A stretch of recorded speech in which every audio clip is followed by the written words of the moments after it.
Hier, nous avons parlé du point, est-ce qu'on avait le droit d'écraser un glaçon qui est dedans l'eau avec une cuillère ou de remuer, etc.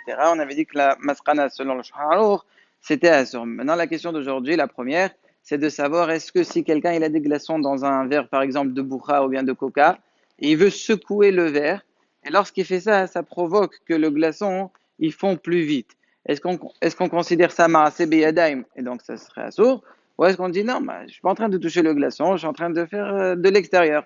Donc c'est moutar ou c'est assur. Alors, selon le Haïm Falaji, c'est assourd. Il considère ça comme un marsi biadaïm. Par contre, le Kafahim Ben Ishai et Rabbi Norvadia Youssef pensent que c'est moutard, c'est pas considérer ça comme un marasé. Et la masrana, donc, c'est moutard parce qu'en plus de ça, à part le fait que c'est possible qu'on appelle ça, on n'appelle pas ça un marasé, en plus, on peut ajouter le fait qu'il y a des déroutes comme le Lashba qu'on a cité hier et d'autres qui disaient que même marasé biadaïm, c'est possible que c'est moutard. Donc, c'est vrai que la halakha, c'est pas comme ça. Mais en tant que sirouf, ça fait que la masrana et les moutards, les ragnan secoués. Deuxième point, on avait parlé il n'y a pas longtemps concernant le fait de faire des glaçons Shabbat.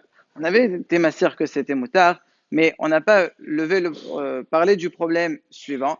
Est-ce qu'on dit de la même façon qu'on n'a pas le droit Shabbat de transformer quelque chose de solide en liquide? C'était pour ça qu'on n'avait pas le droit d'écraser des glaçons. Alors la même chose, j'aurais pas le droit de transformer quelque chose de liquide en solide. Alors, est-ce que c'est un problème ou pas? Pour nous, les Sfaradim, c'est pas un problème. Pourquoi? Puisque toute la raison pourquoi nous on interdit de transformer solide en liquide, toujours l'exéra c'est meshum, shim ishot, perot, amdim, les mashkin, comme par exemple il va presser des raisins. Là-bas, il y a un Issour Torah, alors on interdit même les glaçons. Mais de transformer quelque chose de liquide en solide, on n'a jamais vu un Issour Torah. Quelqu'un qui a du vin, qui le rend glaçon, ou bien qui veut le rendre du raisin, bien que c'est impossible, il n'y aura jamais un Issour Torah. Donc là aussi, si tu vas interdire, c'est toujours pourquoi il n'y a pas un Issour Torah derrière. Donc c'est pour cela que la masrana pour nous, c'est moutar. C'est vrai que pour ceux qui vont interdire, les Chaora qui vont interdire Mishum Nolad, on pourrait peut-être dire ah voilà, tu es en train de faire quelque chose de nouveau. Et bien la masrana, elle est que même d'après eux, ça sera moutar. Pourquoi? Parce que là-bas, dans Nolad, je fais quelque chose, le, pardon, pas par rapport à Nolad. Le problème qu'il y a, c'est peut-être par rapport à Binyan. Est-ce qu'on dit Binyan les chars ou Binyan ou là ou Binyan? Non, la masrana, c'est que c'est là ou Binyan. Mais même ceux qui disent ah ou Binyan, ils vont être matière. Pourquoi? Voilà ce que je voulais dire.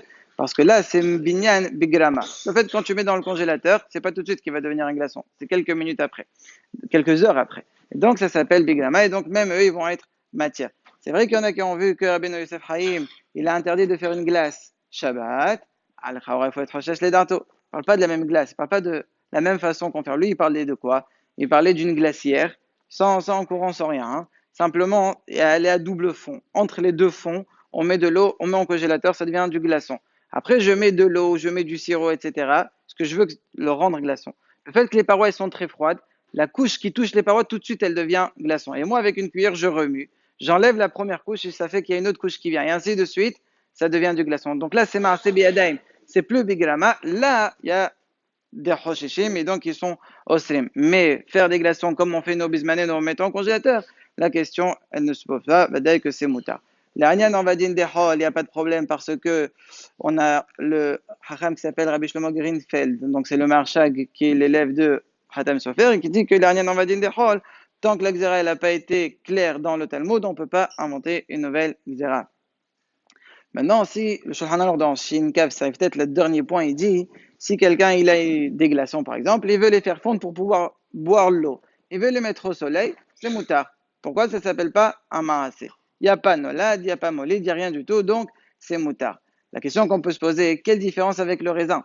On sait que si quelqu'un il a un sac de raisins, et les raisins ils se sont entassés, et que Shabbat il y a du jus qui sort, j'ai rien fait moi. Mais à force, les raisins, le fait qu'ils soient entassés, il y a du jus de raisin, qui sort. Est-ce que j'ai le droit de boire ce jus de raisin? Mais forage dans Shol Hanan Orsay, fallait filer au cerf. Pourquoi? Parce que si je te laisse boire le jus, tu risques de dire, ah bah c'est très bon. Allez, je presse. Là, si tu presses, tu vas arriver à un sur toi. Alors pourquoi on ne dit pas la même chose? Si tu bois le glaçon qui a fondu que toi-même t'as mis au soleil, tu bois cette eau-là, tu vas peut-être presser, écraser ce glaçon, cette glace. C'est pas pareil. Parce que là-bas, dans le raisin, tu vas arriver à un sur Torah. Mais là, maximum, tu vas écraser 5 sur des rabanan. Ça devient xéra. L'exéra, peut-être que tu fais aussi le raisin. Xéra, l'exéra, le hachamim, le gazon.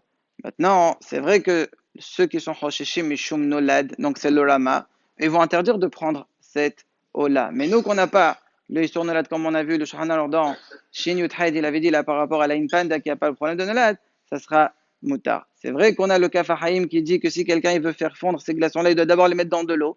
Comme ça, l'eau, tout de suite, elle se mélange avec l'ancienne eau. Et c'est seulement si tu n'as pas d'eau qui permet de faire ça. Les Aolet Ishmesla, ils ont dit, nous, on tient comme Malan Shulchan Aruch, surtout que le Rov Arishonim, il pense comme ça.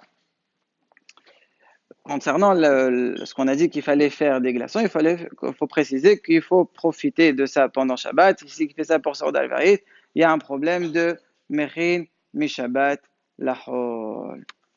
Et Shem Adonai Barach Me'atar dans la